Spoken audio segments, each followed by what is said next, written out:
നിങ്ങളോട് പറഞ്ഞില്ല, ഞാനും അനാശിപ്പ ഒരേ റേഞ്ചിലാണെന്ന്. നിങ്ങൾ ഈ വീഡിയോ കണ്ടാക്കി ചോദിച്ചപ്പം അവൻ പറഞ്ഞത് ഞാനും ഹനാൻഷിയൊക്കെ ഒരേ റേഞ്ചിലാണെന്നാ.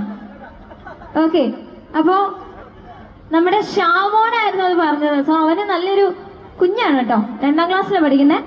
അപ്പോൾ ഷാമോന് നല്ലൊരു ഗിഫ്റ്റ് നൽകാനായിട്ട് ഹനാൻഷിനെ വേദിയിലേക്ക് സ്വാഗതം ചെയ്യാണ്.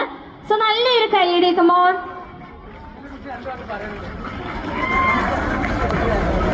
ചെറിയ സംഭവമുണ്ട്.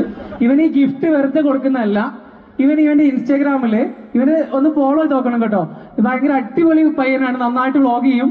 ഇവൻ ഒരു ദിവസം മദ്രസയിൽ വരുന്ന സമയത്ത് ഇവന്റെ കയ്യിൽ മാർക്ക് കാർഡ് ഉണ്ടായിരുന്നു, പേപ്പർ മുസ്താദ് കൊടുത്ത മാർക്ക് ലിസ്റ്റ് ഉണ്ടായിരുന്നു. അപ്പൊ അതില് 50-ൽ 48, അതേപോലെ തന്നെ 50-ൽ 49, 50-ൽ 46 ഇങ്ങനെയൊക്കെയാണ് മാർക്ക് വന്നത്. പക്ഷെ അവന്റെ ഉമ്മക്ക് അത് ഇഷ്ടമായില്ല. അവന്റെ ഉമ്മ പറഞ്ഞത്രേ അത് കുറവാണെന്നല്ലേ. അപ്പൊ അവൻ ആ സങ്കടം ആരോട് പറഞ്ഞു? ഫോളോവേഴ്സിനോട് മൊത്തം പറഞ്ഞു. അപ്പൊ ഫോളോവേഴ്സ് ഒക്കെ അവന് നല്ലതായിട്ട് അങ്ങ് സപ്പോർട്ട് ചെയ്ത് ഉമ്മാനങ്ങ് ഏറെ കയറ്റി. ഉമ്മാനോട് ഉമ്മ അങ്ങ് ഏറി പോയപ്പോ ഇവനങ്ങ് കയറി, ഫോളോവേഴ്സ് ഒക്കെ കയറി. അപ്പൊ പിന്നെ ഇവ സെറ്റാ. അപ്പൊ നമ്മൾ വിളിച്ചു, അവൻ അത്രയും മാർക്ക് മേടിച്ച് നമ്മളെ കിംസ് എന്തെങ്കിലും കൊടുക്കണ്ടേ? നന്നായിട്ട് പഠിച്ച് നന്നായിട്ട് മാർക്ക് മേടിച്ച് 1-2 മാർക്ക് ടീച്ചർമാർക്ക് അറിയാത്തതിന് കുറഞ്ഞതിന് നമ്മൾ എന്തെങ്കിലും കൊടുക്കാതിരിക്കണോ?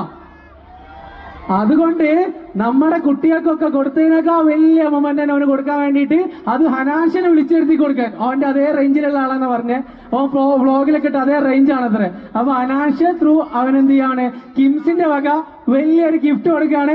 എല്ലാവരും ഒരു കൈയ്യടിച്ചാ ആ ലാസ്റ്റ് നിങ്ങൾ വരണം. ഓക്കെ, സന്തോഷായോ? ഇനി എന്തെങ്കിലും പറയണ്ടോ? Thank you. അനാച്ചിന്റെ അടുത്ത വേദിയിൽ കാണാം. ഓക്കെ.